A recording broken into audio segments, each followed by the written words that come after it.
پاکستان کا ذکر قرآن میں، یہ بات بہت سے لوگوں کو عجیب لگے گی۔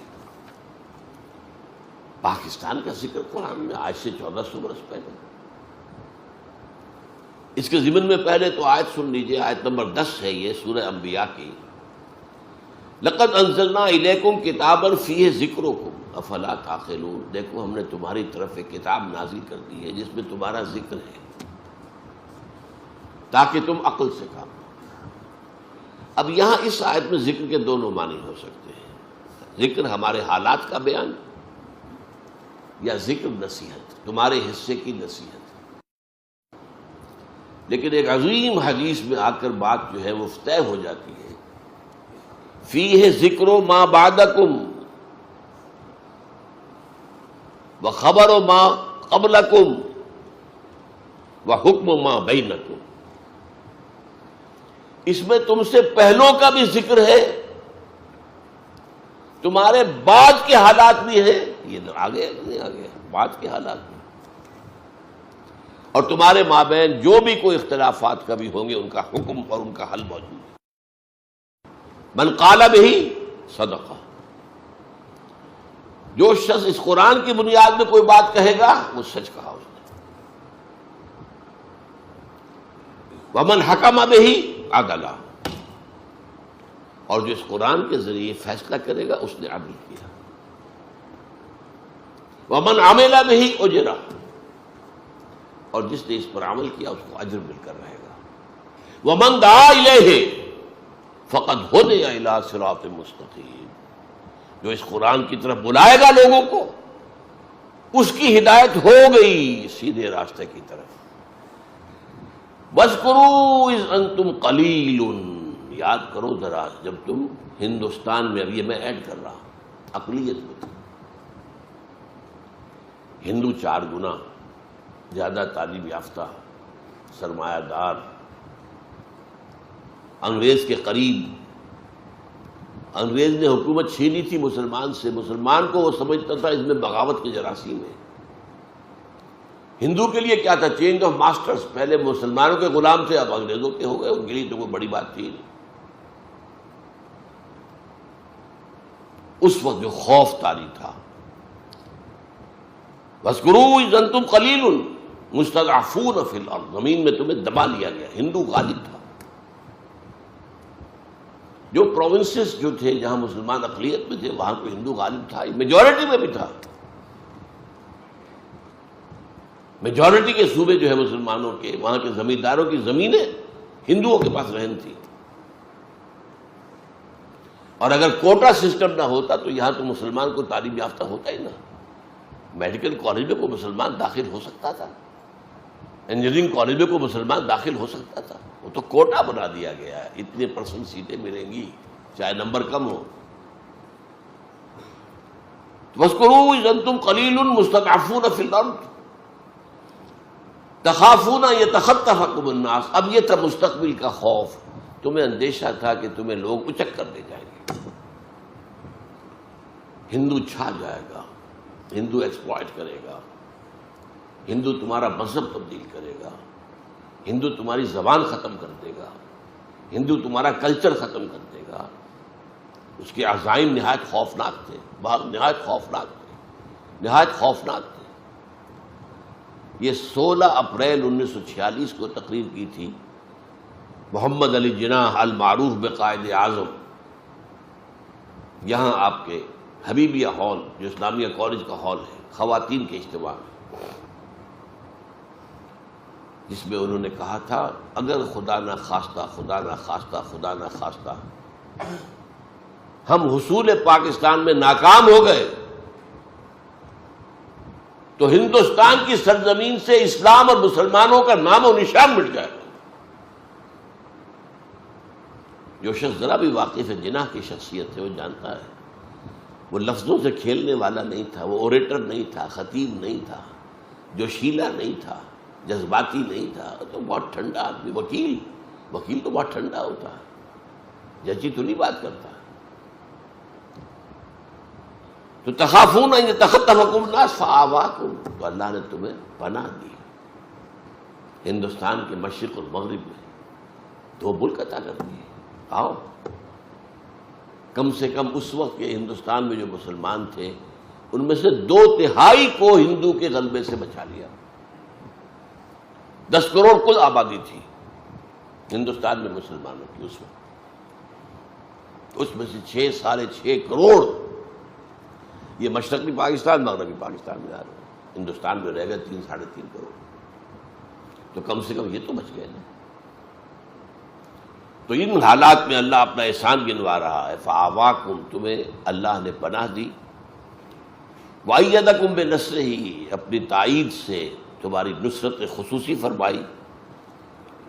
وَرَزَقَكُم مِّنَ الطَّيِّبَاتِ، اور کتنی خوشحالی پاکستان کے اولین دور میں آئی ہے. وہ بھی یاد کچھ ہوگی کسی کو. لَعَلَّكُمْ تَشْكُرُونَ، تاکہ تم شکر کرو. اگر تم ان نعمتوں کا حق ادا کرو گے ہم اور دیں گے اور دیں گے اور دیں گے. میں نے وہ اگلی آیت کون سی پڑھی؟ سورہ ابراہیم کی علیہ الصلوۃ والسلام. وَإِسْتَأْذَنَ رَبُّكُمْ، جبکہ تمہارے رب نے اعلان کر دیا تھا لَإِن شَكَرْتُمْ لَأَزِيدَنَّكُمْ وَلَئِن كَفَرْتُمْ إِنَّ عَذَابِي لَشَدِيدٌ. اگر تم ہمارے انعامات پر شکر کرو گے، ان کا حق ادا کرو گے، ان نعمتوں کا حق ادا کرو گے، یہ آزادی ہم نے تمہیں دی تھی اس کا حق ادا کرو گے، تاکہ اس آزادی کو اللہ کے قدموں میں ڈال دو. اے اللہ ہم تیرے غلام ہیں.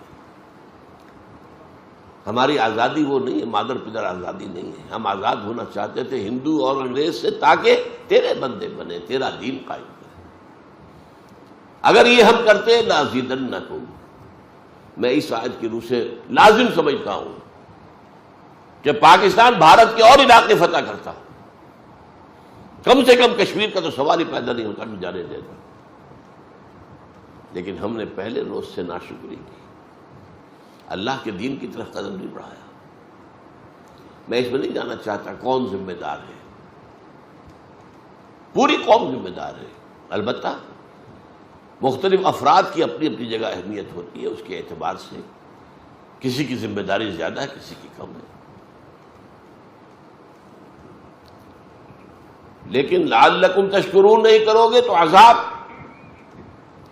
اللہ نے 25 برس قمری اعتبار سے 25 برس مہلت دی. پھر عذاب کا پہلا کوڑا پڑا مشرقی پاکستان. 93,000 ہمارے قیدی ہندو کے ہاتھ. کتنا اسلحہ، کتنے ہمارے جہاز، کتنے ہمارے ٹینک ہندو کے پاس گئے. ہمارا مورال زمین پر پاتال میں، ہندو کا مورال آسمان. زیادہ سے زیادہ 6 دن کی مار تھا مغربی پاکستان بھارت کے لیے. اب وہ تو اللہ کی مرضی تھی. نکسن کے دل میں بات ڈالی.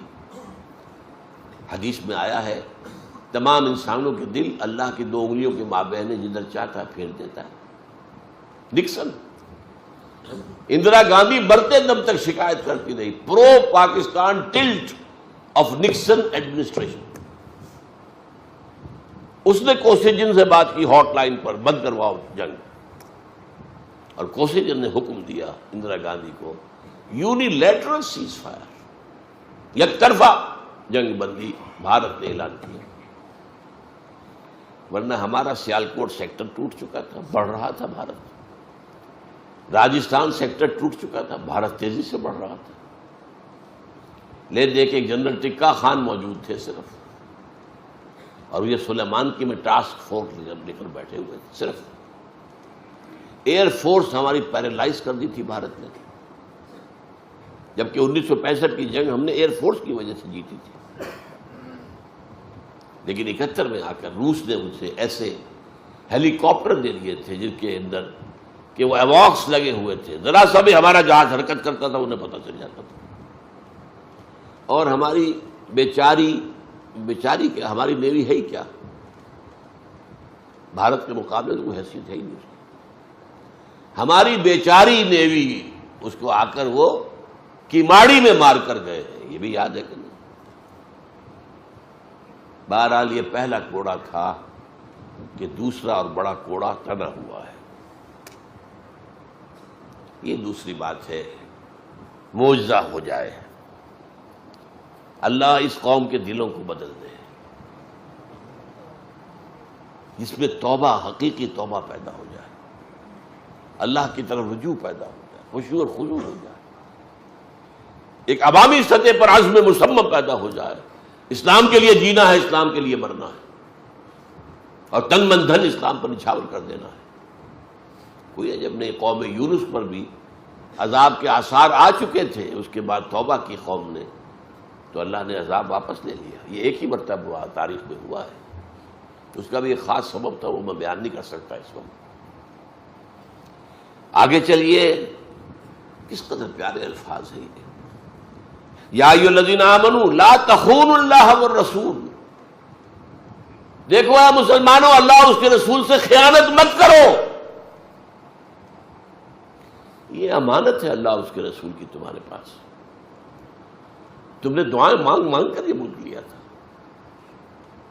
اب اس کے اندر اپنی منمانی چلاؤ گے بجائے اللہ کے حکم کے، اپنی قانون سازی کرو گے بجائے شریعت کی تنفیذ کے، اس سے بڑی خیانت کیا ہوگی؟ یا ایھا الذین آمنوا لا تخونوا اللہ والرسول وتخونوا اماناتکم، آپس میں بھی ایک دوسرے کی امانتوں میں خیانت نہ کرو۔ سب سے بڑی جو ہے امانت وہ یہ پاکستان ہے تمہارے پاس اللہ کا، وانتم تعلمون، جانتے بوجھتے ایسا نہ کرو۔ واعلموا انما اموالکم واولادکم فتنہ، اور جان لو تمہارے مال اور اولاد فتنہ ہے، یہ تمہیں دنیا ہی میں مگن رکھتے ہیں۔ کافر کی یہ پہچان کہ آفاق میں گم ہے، فکر معاش ہے، اولاد کی تعلیم بہتر سے بہتر ہو جائے، 10,000 20,000 فیس دینی پڑے کوئی بات نہیں، کہیں سے لے لیں گے، ڈاکہ مار لیں گے، رشوتیں لے لیں گے، غبن کر لیں گے، مال اور اولاد فتنہ ہے، یہی تمہیں روکے ہوئے ہیں، یہی تو تمہاری دامن تھامے ہوئے ہیں، اللہ کی راہ میں بڑھنے نہیں دیتے۔ مال، ایک بیڑی یہ پاؤں پہ پڑی ہوئی ہے مال کی، اور دوسری بیڑی جو ہے وہ اولاد کی ہے۔ وَاعْلَمُوا أَنَّمَا أَمْوَالُكُمْ وَأَوْلَادُكُمْ فِتْنَةٌ، ان بیڑیوں سے اپنے آپ کو آزاد کراؤ، ہتھ کڑیوں سے اپنے آپ کو آزاد کراؤ، ٹھیک ہے، ان کا حق ایک حد تک، مناسب حد تک ادا کرو، انہی کے نہ ہو کر رہ جاؤ۔ وَاعْلَمُوا أَنَّمَا أَمْوَالُكُمْ وَأَوْلَادُكُمْ فِتْنَةٌ وَاللَّهُ عِندَهُ أَجْرٌ عَظِيمٌ، اور دیکھ لو اجر تو اللہ ہی کے پاس ہے، اولاد تمہیں کیا اجر دے دے گی؟ تم نے اپنے آپ کو کھپا دیا اولاد میں، پوری جسم و جان کی قوتیں پیسہ کمانے پر پیسہ لگا دیا اولاد پر، اور یا مکانوں پر اور بلڈنگوں پر۔ ان میں سے کون سی چیز ہے جو تمہیں کو بدلہ دے سکے گی؟ یہی اولاد جوان ہو کر سینہ تان کر کھڑی ہو جاتی ہے، نہیں جی آپ تو دقیانوسی آدمی ہیں، آپ تو پرانے دور کے آدمی ہیں، میں آپ کی بات نہیں مان سکتا۔ اس وقت سینے پر سانپ لوٹتا ہے، یہ میرا بیٹا بول رہا، یہ وہ ہے جسے میں سمجھا تھا یہ میں ہی ہوں، یہ میرے وجود کا تسلسل ہے، اور یہ آج اس طرح کھڑے ہو کر سینہ تان کر اور مجھ سے بات کر رہا ہے۔ باقی تو آپ کو معلوم ہے، والدین کو قتل بھی کر دیتے ہیں جائیداد کے لیے، کوئی جھگڑے کے لیے، کوئی اور ہو گیا، یہ سارا کچھ ہو رہا ہے تمہیں۔ اس کے بعد پھر میں نے وہ آیت پڑھی تھی سورہ ابراہیم کی، جو اس پہ پہلے پڑھ چکا ہوں۔ اللہ کا قانون یہ ہے، وہ کسی پر نعمت دیتا ہے تو اگر اس کا حق ادا کرے تو اور دیتا ہے، اور دیتا ہے، اور دیتا ہے، اور اگر کفران نعمت کرے، کفران نعمت، تو میرا عذاب بھی شدید ہے۔ ایک شدید عذاب کا مزہ ہم چکھ چکے ہیں، لیکن وہ عذاب اکبر نہیں تھا، پاکستان ختم ہو جاتا، یہ بھی ہو سکتا تھا۔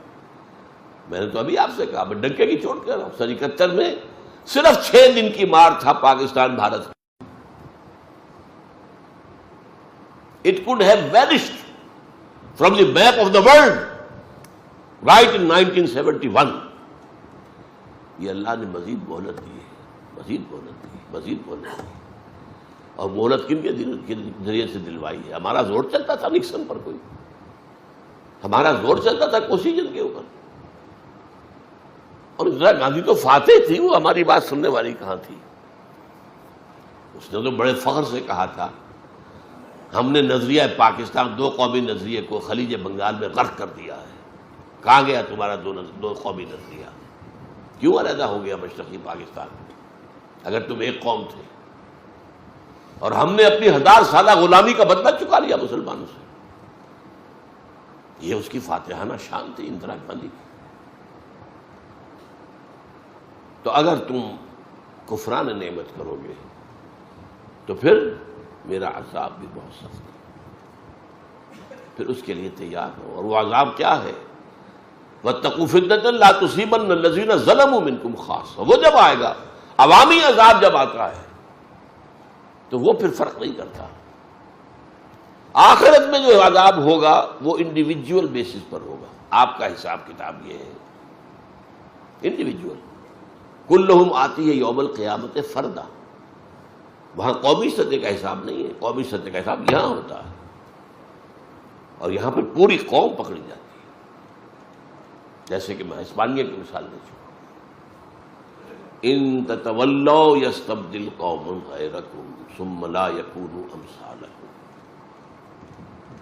اے مسلمانوں، اگر تم پیٹھ دکھا دو گے، ہم نے تمہیں ایک بہت بڑا اونچا مقام دیا ہے، واجتباکم، تمہیں چن لیا ہے، تمہیں خیر امت بنایا ہے، کنتم خیر امت اخرجت للناس۔ اب اس کی اگر ذمہ داریوں کو ادا نہیں کرو گے، پیٹھ موڑ لو گے، تو تمہیں ہٹائیں گے، کسی اور قوم کو لے آئیں گے۔ ہمارا کام تو ہونا ہے، ہم محتاج نہیں ہیں تمہارے۔